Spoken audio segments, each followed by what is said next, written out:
இன்னல்லாஹ தகஃபல பிஷாமி வ அஹ்லி. அஹ்மதுடைய திர்மிதியுடைய ரிவாயத் வருது, நீண்ட ஹதீஸ். நிச்சயமா அல்லாஹ் சுப்ஹானஹு வ தஆலா ஷாமையும் அந்த ஷாமில் இருக்கக்கூடியவர்களையும் அல்லாஹ் பொறுப்பேற்று விட்டான். ஷாம் சொன்னால் ஜோர்தான், லெபனான், பலஸ்தீன், சிரியா. இஸ்ரேலை சேர்க்க முடியாது. ஏன்? அது பலஸ்தீனுடைய பூமியை அவர்கள் ஆக்கிரமித்து இருக்கிறார்கள். அதனால் பலஸ்தீன் என்று தான் சொல்ல முடியும்.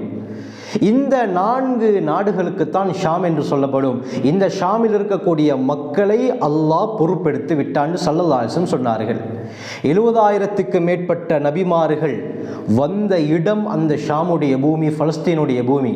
ஹஜ்ரத் இப்ராஹிம் அலைஹிஸ்ஸலாம் அவர்கள் இருந்த இடம், ஹஜ்ரத் மூசா அலைஹிஸ்ஸலாம் வந்த இடம், ஹஜ்ரத் இஸ்ஹாக் அலைஹிஸ்ஸலாம், யாக்கூப் அலைஹிஸ்ஸலாம் போன்றவர்கள் எல்லாம் அந்த இடத்திற்கு வந்திருக்கிறார்கள், நடமாடி இருக்கிறார்கள். அவர்களுடைய கால் தடங்கள் அந்த இடத்திலே பட்டிருக்கிறது.